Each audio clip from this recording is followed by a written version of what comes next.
Hello, I'm calling from the Trib. I'd like to confirm a proposal. You went around for 2 hours. I'm You come back directly. How much money was involved? Was it over $1,000? Was it over $10,000?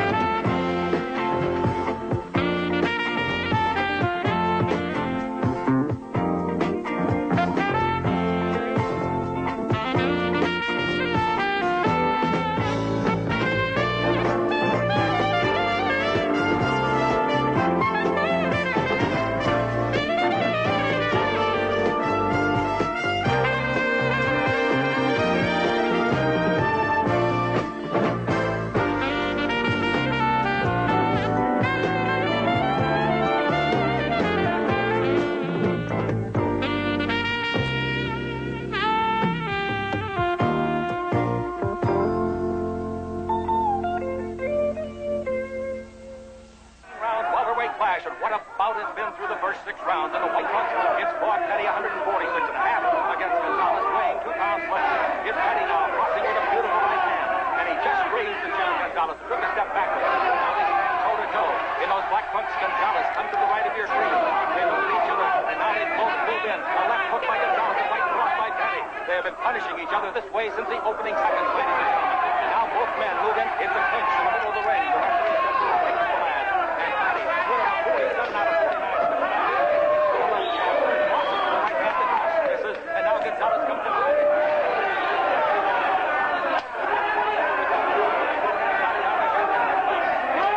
Hey, come on. Take it easy. It's only a boxing match. Center of the ring now. He gets him off the rope. He's pulling him up now. Oh, beautiful left hand. Come on. Settle down. The mandatory 8. If not the count. He's up. And now he's back on his feet. And we're ready to go back. First shot down, and now here we go. Keep it up.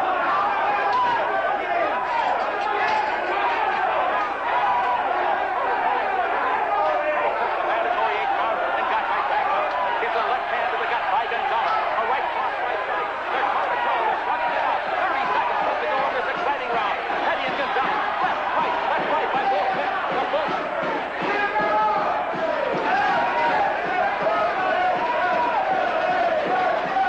Can you believe this? They insist that I appear for jury duty. It couldn't happen at a worse time. I'll just have to call myself and get out of it. Why? Well, you think I should have our lawyers do it? I think you should serve on the jury.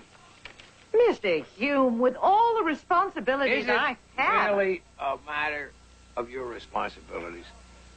Or that it's just a pain in the neck? Now, look. I used to avoid it, too.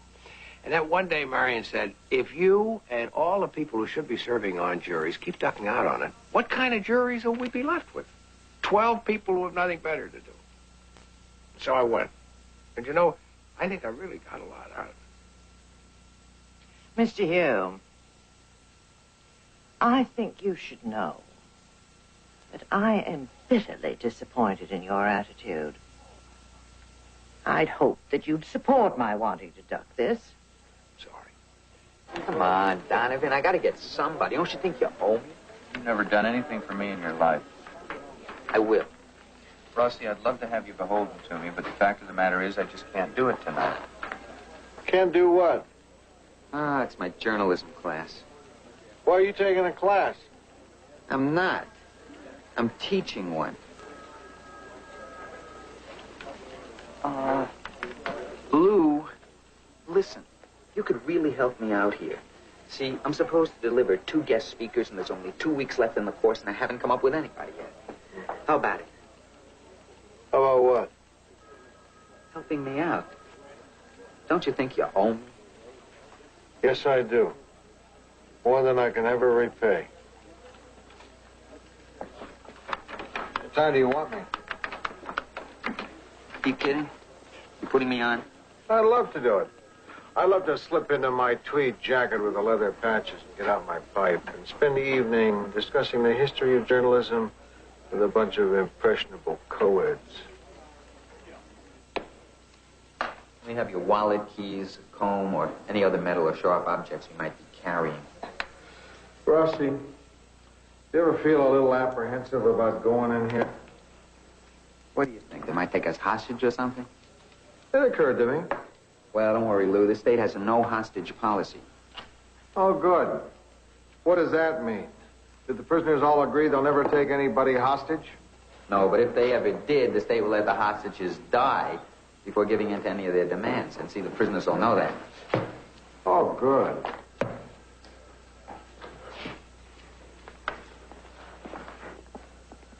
Clear on 7,000? 7,000, clear.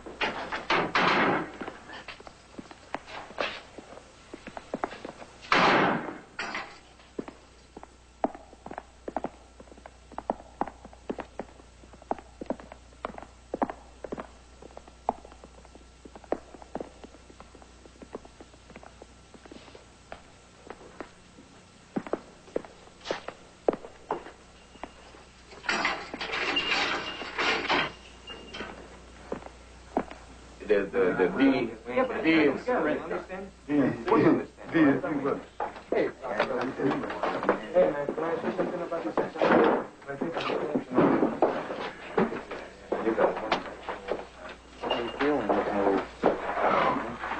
All right, if everybody will pass their assignments from last week up to the front, we'll get started. Anybody have any problems? Yeah. I had trouble getting out to do the research. Anybody seen Morley? Okay, I know we were supposed to cover interviewing techniques tonight, but instead we've got something better. We're very fortunate to have my city editor from the Los Angeles Tribune here tonight, so you can try out your interviewing techniques on him. Lou Grant. Lou?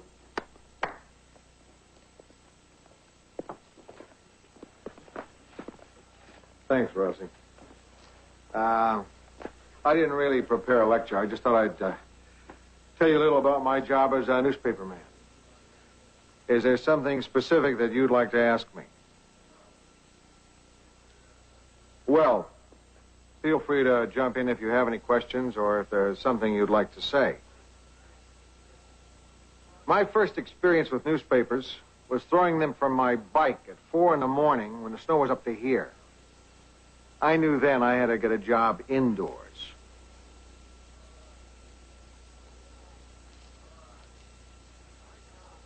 All right. My job as city editor is more than assigning reporters. I set the tone of the coverage. Let me give you an example.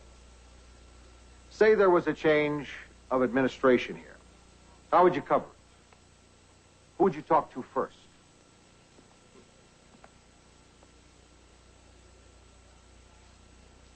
Okay, let me ask the guy who would have to make that decision. Which one of you is the editor? editor.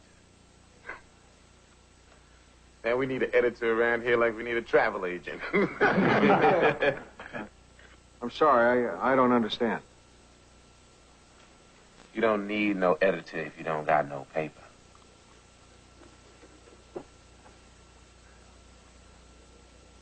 Mr. Grant, I was the one that set up that newspaper.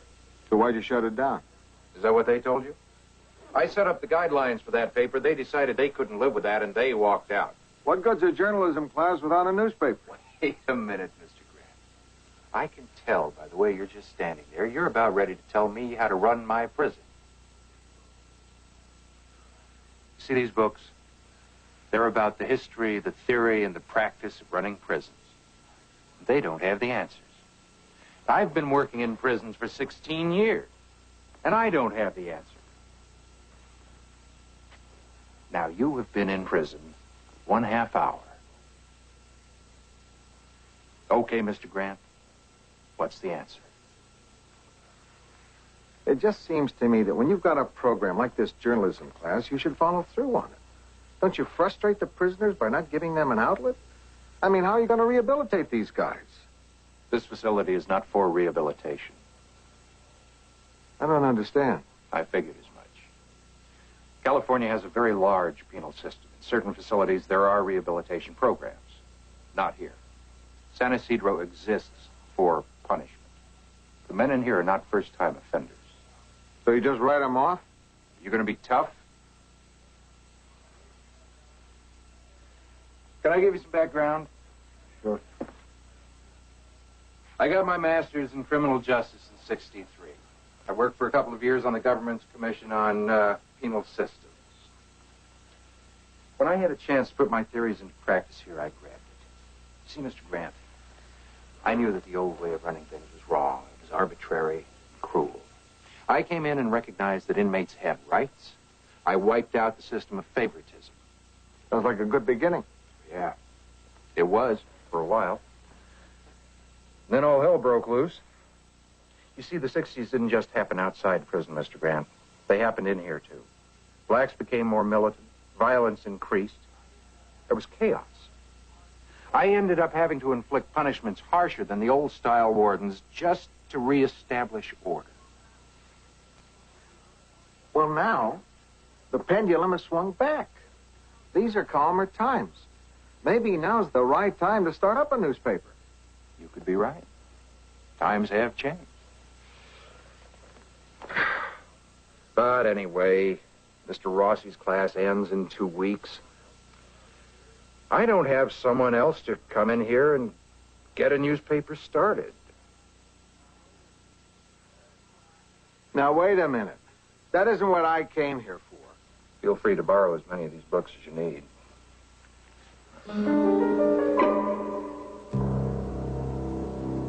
Lou Grant will continue in a moment here on A&E. Mrs. Pynchon. I knew that name was familiar. This is an honor. You run a very fine newspaper. Thank you. Did your newspaper publish any articles about the defendant in this case? Yes, we did. Did you personally receive any information about the defendant or his alleged crime that was not published? No, I did not. But you did read the articles. I try to keep abreast of everything we publish. I see. So it's fair to characterize you as an exceptionally well-informed individual. I feel it's my obligation. Mrs. Pynchon, I imagine that in the course of running a major newspaper like the Los Angeles Tribune, you must have an awful lot of very important decisions to make every day. Is that correct? Yes, that is true. And you make them quickly and definitively? Certainly. Then, Mrs. Pynchon, I have to believe you have already formed an opinion in this case.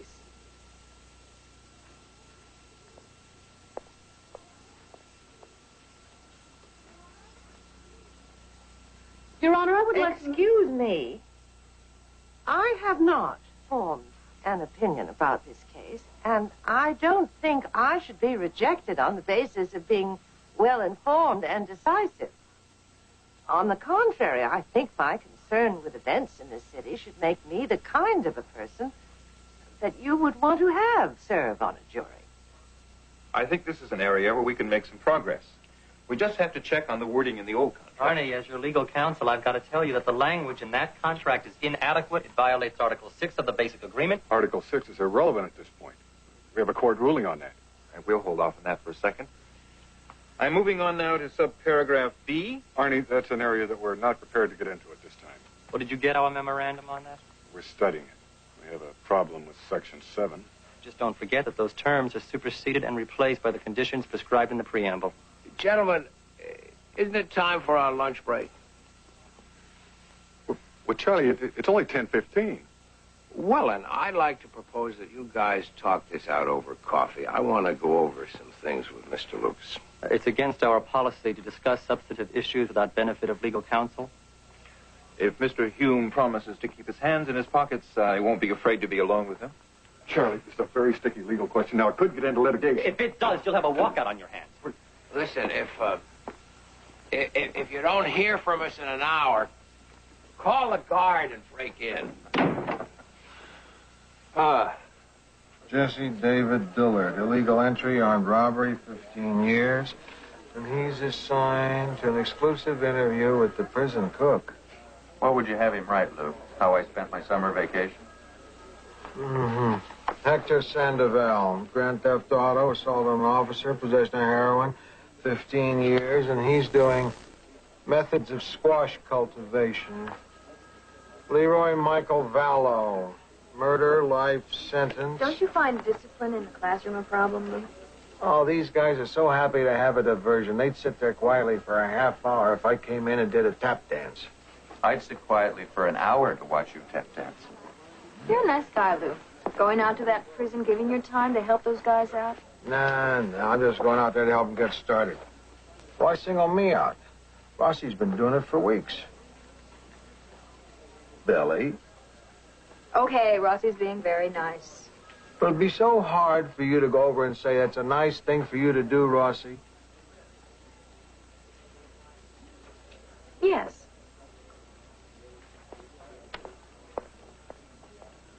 So they've already assigned you to a case, huh? Armed robbery and assault. But I had to talk my way onto the jury. I gave my time to come down here. They wanted to boot me because I was too well informed. Mr. Hume, have you been able to make any headway at all negotiating with the pressmen? Yeah, except for a couple of details to be worked out, I think we've settled the basic points. What's your secret? Keeping me out of the way? No, in this case, I think it was keeping the lawyers out of it.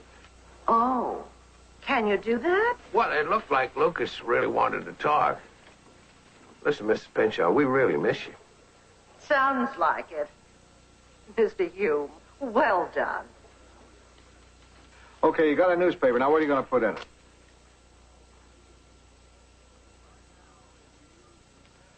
Right now, if you use your best story as the lead, your banner headline is going to say, Squash, the versatile vegetable. Maybe you could talk about how the Tribune forms its editorial policy. Well, okay. After you take away the wire services and the other bureaus, we apply the same test you do. The basic test of whether something is newsworthy is, does it affect our readers? Like right now, what we want to know is what's happening at San Ysidro prison that affects you. Man, you think the warden's going to let us tell what's really going on behind these walls? Let's talk about that. I'd like this to be a discussion. No, man, I'm sorry I interrupted. You go ahead with your lecture. Hey, come on. What about the rest of you? Let's have a little give and take.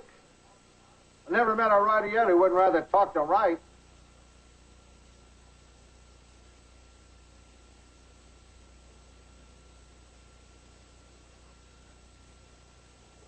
I'll be back. That guard is there for your protection. I don't need any protection. When you're on these grounds, you're my responsibility. Look, those guys are sitting there like zombies. I waive your responsibility, okay? I'll even put it in writing. Now, that is not the point. Huh?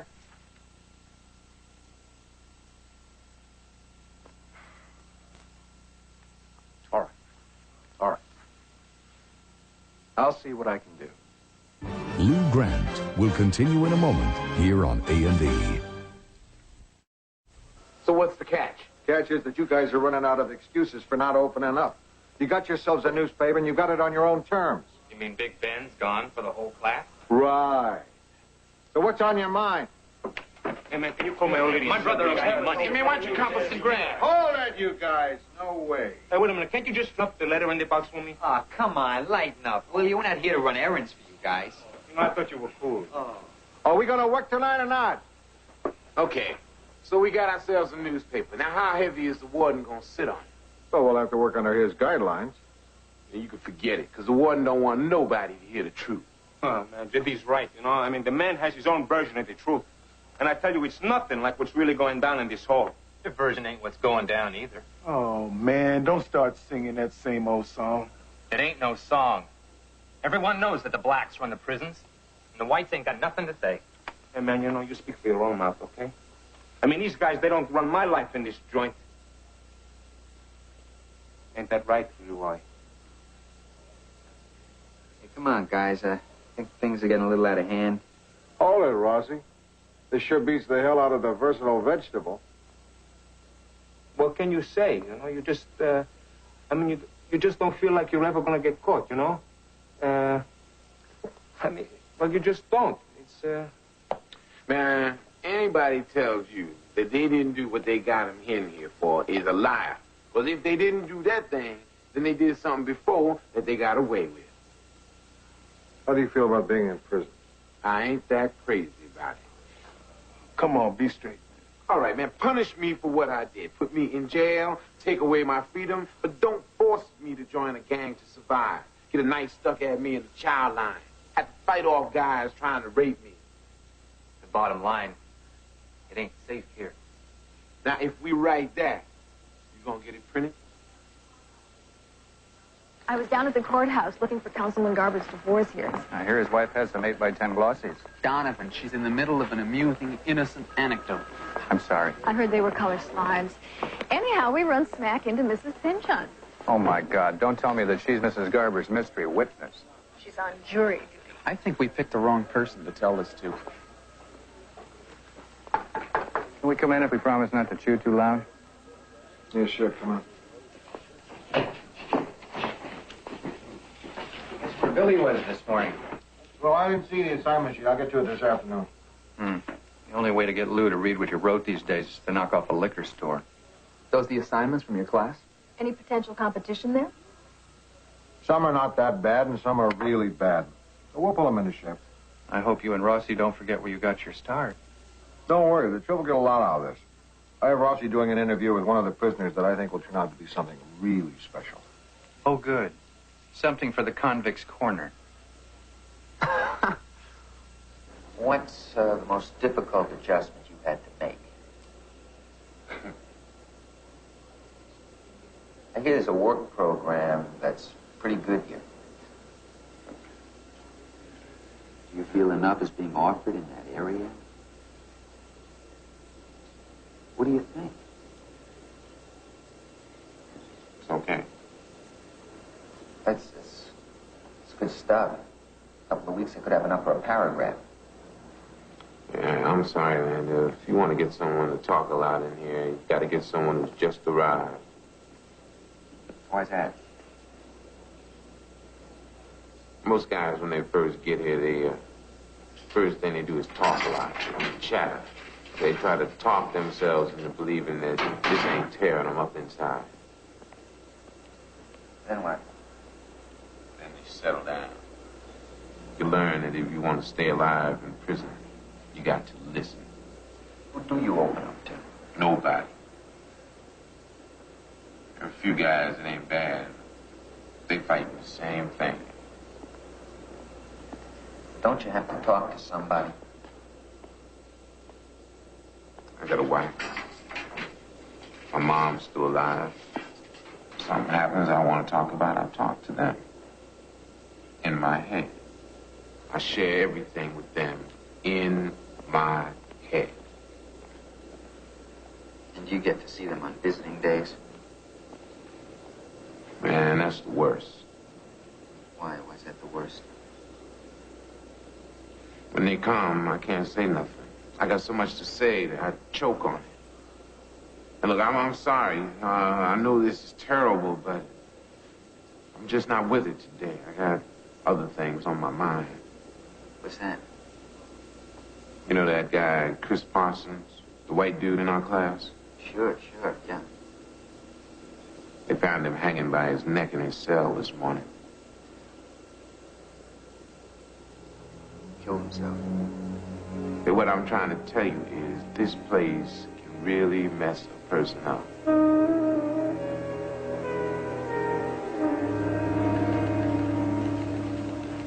Morning, guys. Hey, you know, I've just been reading Rossi's prison piece. What do you think? Well, the last thing I ever expected was to find myself feeling sympathy for the guy. Oh. Kind of sneaks up on you, doesn't it? Yeah. This J.D. is one of the more articulate guys down there. You think he's a real bright person? No, I think so. I think he might have something going for him when he gets out. What'll that be? Well, he served 3 out of 15 years for armed robbery and assault. He'll be eligible for release in 2 more years. Oh, I'm sorry to hear that. Just a second, please. Lou, I think you may want to take this. Who is it? Mr. Tucker. He's very upset about Rossi's article. Why? JD's up there on assault. Yeah? Mr. Tucker was the victim.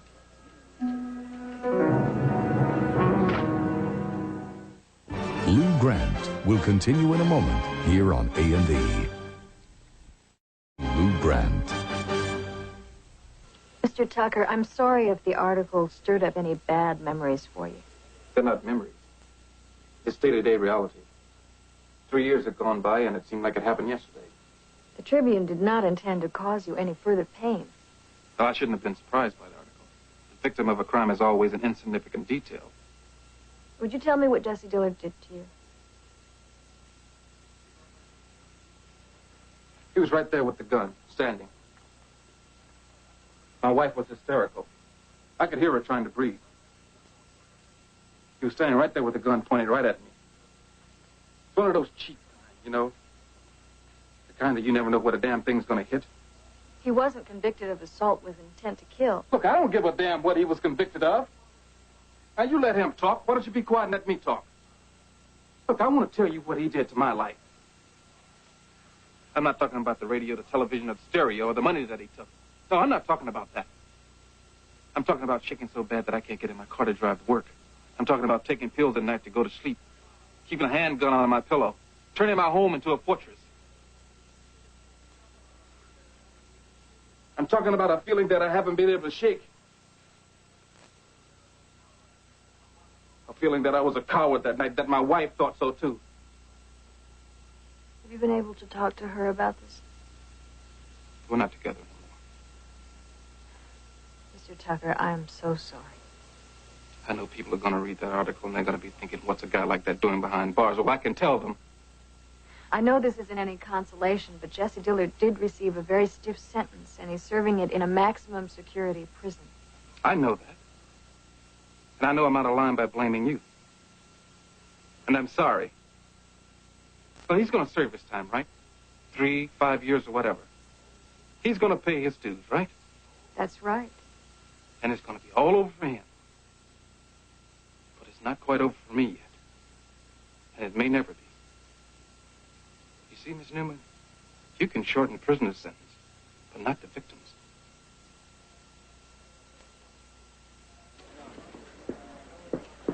Are you going to tell Charlie about it? I don't know. He looks kind of busy.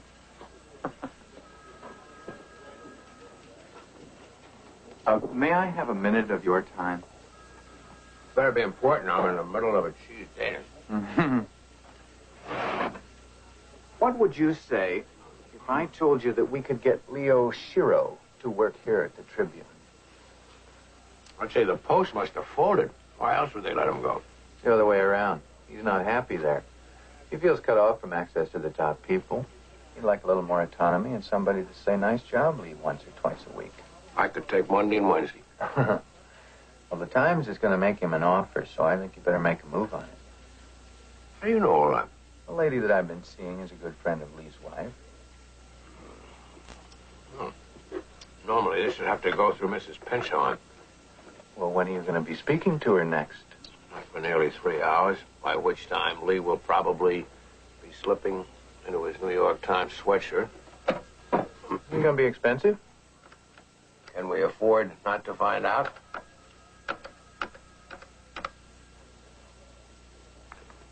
Lee. Lee, this is Charlie Hume. Yeah. Oh, fine. No, I'm in L.A. Hey, listen, let me get to the point. I hear by the grapevine that you're not happy at the Post. It is. How would you like to come work for the Tribune? Oh, really? How much did the Times offer you? Boy, they're rich. Well, we can't quite match that. I mean, maybe, you know, we might be able to come close, but we can't offer you that much. However, what we can offer you is a little more autonomy, a chance to work with a fine staff, and a working environment with direct access to the top people. People who wouldn't be above saying, nice job, Lee, once or twice a week. Yeah.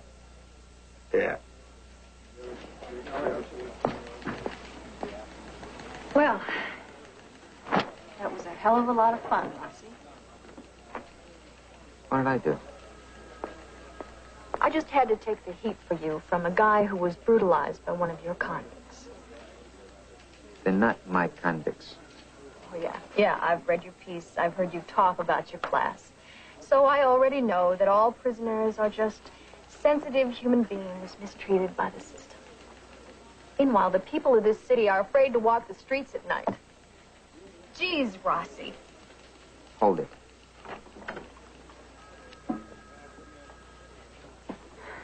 I don't feel any safer in this city than anybody else, all right? I've seen people right after they've been mugged for the change in their pockets. I've seen what people look like after shootings. I've been there when the bodies came up. I don't appreciate being branded as someone who is unsympathetic to the victims of crimes just because of my work in prisons. I don't think depriving these guys of a few basic rights makes our streets any safer.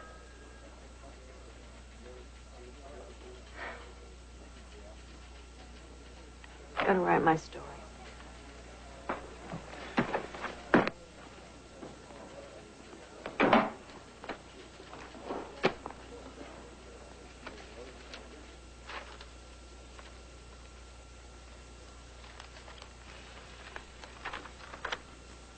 You can't run this, guys. Not the way it is. One more let. We won't let.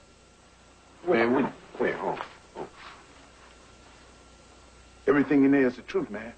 You think it's the truth? You calling me a liar? No. And every word in there may prove to be true, and probably is. But we can't print it. Not in the edition that's coming out tomorrow. Man, what kind of jive talk are you giving us? Look, this is a hell of a good job of investigating. There's a lot of stuff in here that's dynamite. There's a lot of stuff that's opinion. That's the stuff that's got to come out. That's your opinion. What you're saying is that Chris Parsons was murdered, that his suicide was a phony, and that one of the prison gangs is responsible. We're saying that because it's true. How do you know? 'Cause I know. All right, tell me what you know. All right. And leave out the he feels, he thinks, and he hears. Okay.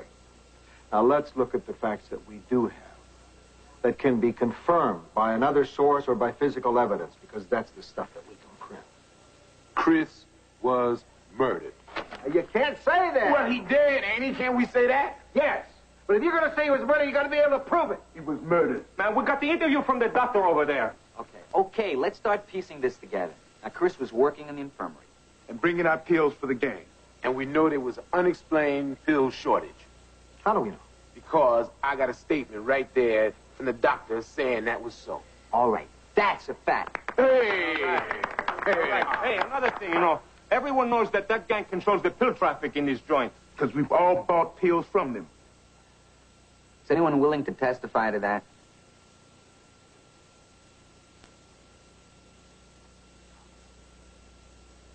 I will. Okay. What else do we know? 4 guys saw Chris asleep about 15 minutes before he's supposed to hung himself. Yeah. And at the time that Chris died, 4 gang members were not in the place that they were supposed to be. And I got 2 guys that'll swear to that. It doesn't make anyone a murderer. And Chris was going to blow the whistle on that gang, see? So they killed him. And that's the way it went down. Come on, J.D., you can't make those accusations. You're not a prosecutor, you're not a judge, and besides, you can't prove it. So what are we going to do? What you do is lay out a series of events, a series of facts that point to Chris's alleged participation in pill trafficking with the gang that allegedly controls the pill traffic here. When you get that, we'll take a look at it. Maybe we'll have something we can print. Has anything important happened that I should know about? Important? Well, headline is up about 2% this week. Suburban edition was a half an hour late because of traffic. I already told you that I settled with the pressman. And oh, yeah, I hired Pulitzer Prize-winning Lee Oshiro away from the Post. You say the Suburban edition was half an hour late. Mrs. Pinchon. Mr. Hume, you're wonderful.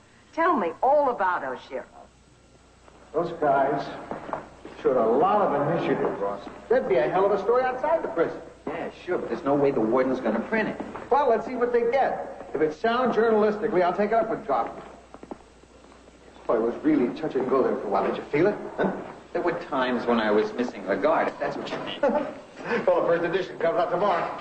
Congratulations. Buy an orange soda. Why not? You're driving.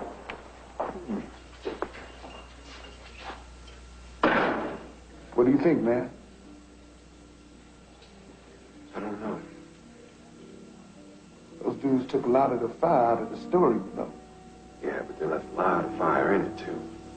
A lot of good that's gonna do us. No one's ever gonna read it. Paper's coming out tomorrow with the same old stuff. Not exactly. What do you mean?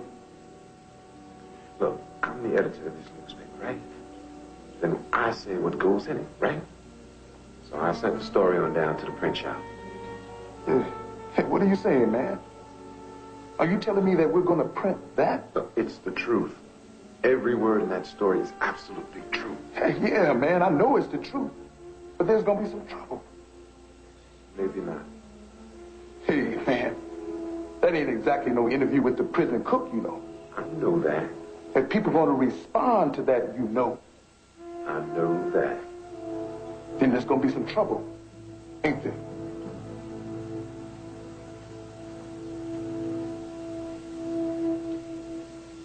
Lou Grant will continue in a moment here on A&E.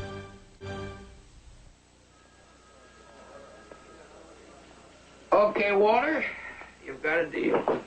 At work at 8:45, Charlie? What'd you do, sleep at the paper last night? Have you heard about the possibility of a paper shortage? No, is there going to be a paper shortage? It looks that way. I don't see where that's cause for dancing in the halls. Unless our managing editor just got off the phone with a paper distributor in Canada who is going to deliver a stockpile to our Orange County warehouse by the end of next week. A 3-month supply. Nice, Charlie.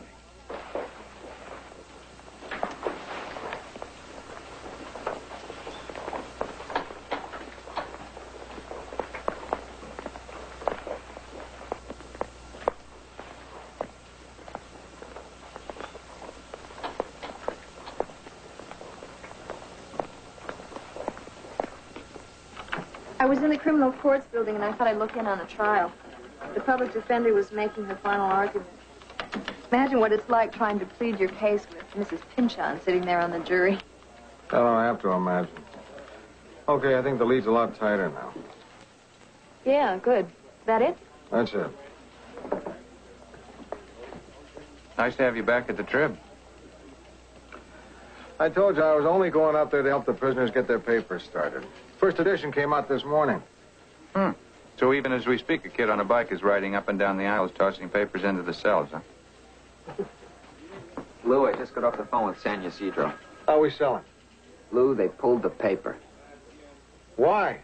I don't know. Something about an inflammatory story and a fight in the prison yard. 6 guys are in the infirmary. The warden has the prison on riot alert, and the paper's shut down. Damn. Handle things for a while. Charlie, things took kind of a bad turn out at San Ysidro this morning. Oh? There was a fight in the prison yard. It has to do with the newspaper, shutting it down. It's too bad. What happened? I don't know. It's hard to tell from here. I want to go out there. You've been going out there. I don't mean after work. I mean now. I might be able to get back for the budget meeting. And you might not. Donovan can cover for me. Well, that's very nice. But Donovan has been covering for you. A lot. I'm sorry if I've been distracted. Look, Charlie, I've developed a rapport with some of the guys. They've started to trust me a little since I got the paper for them. Now they may be losing it, and I feel responsible. Lou, you know as well as I do, you can't be city editor of the L.A. Tribune and the San Ysidro Bulletin. I think we're at the point where you're going to have to choose. Charlie, I'm a part of what's happening out there at that prison today. Let me choose tomorrow. I didn't just shut the newspaper down. I shut everything down. The programs, the shops. Something like this happens, And every little bit of progress we've got going comes to a complete stop. What happened exactly? Word that the Bulletin was printing a story on Chris Parsons' death hit the grapevine. Wait a minute, I didn't okay that story. You didn't? No. Well, here it is. An hour after breakfast in between Sallyport 4 and the exercise yard, members of the Black Prison Gang attacked the leader of the Mexican gang. Now my prison's on riot alert. In other words, the story got around without the newspaper. Right. So the story was going to spread anyway, right? I don't think you can blame the guys on the paper for that. No. But they were irresponsible enough to print that story.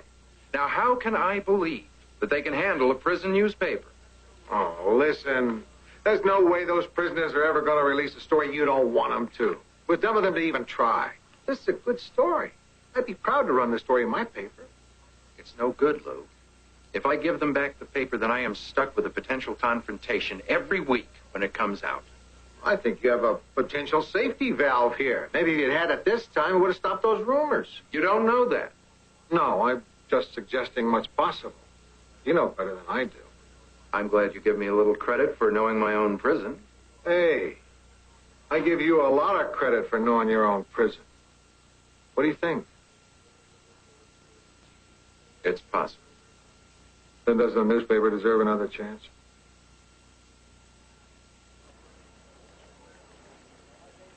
Well, Mrs. Pinchon, when were you sprung? Just now. It's so long since I've seen a newspaper, all I want to do is catch up. How did the deliberation go? It was terrible. Why, you think maybe you made the wrong decision? We made the right decision. We found that young man, James Clark, guilty. Ah. I'm afraid I find mercy easier to dispense than justice. Still, I'm glad you encouraged me to go. Well, how are things here? As a matter of fact, I authorized a fairly big paper purchase. I would have held off, but the price was irresistible. You bought a paper? No. I bought paper, newsprint, at $10 a ton less than we've been paying. Do we need paper? Aren't we due for 3 months' worth in a couple of weeks? If there's a lumberman strike. What lumberman strike? Walter LeClaire had an inside track on some information. Walter LeClaire. Whenever there is discontent in the lumber industry, Walter's on the phone with news of a strike. Well, there might be a strike. And it was such a good deal. How much? $3.35 a ton. And, if there is no strike? If there is no strike, we have 67,000 extra tons of newsprint. I hope you have a big garage. If you were working for me on the outside, I'd fire you for that. I don't care, man. Send us home. Hey, man, leave the man alone. I blew it. You blew it big, J.D. I didn't even know if Goffman was going to let us run anything. I think he was. He's an interesting guy.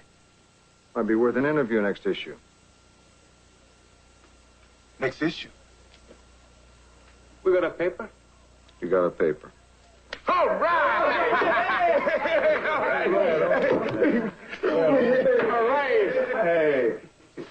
Listen, this is my last session with you.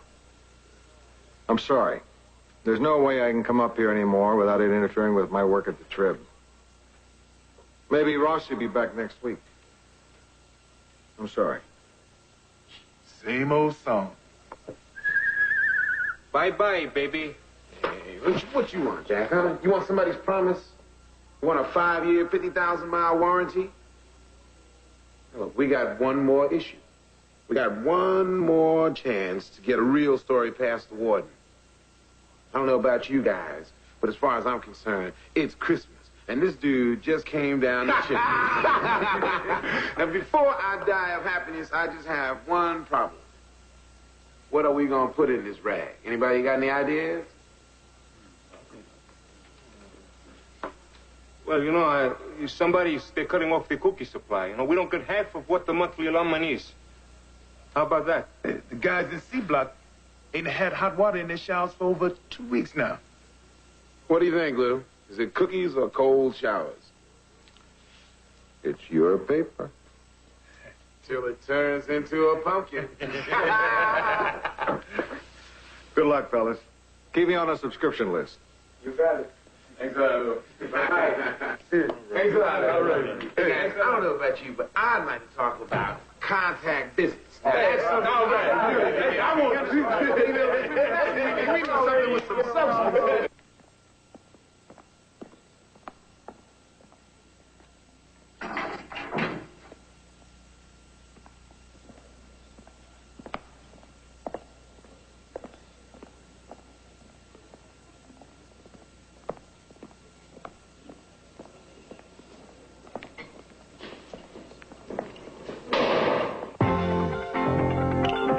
Frost puts fond memories of his wife aside to search for a missing girl on the A&E Mystery Movie tonight.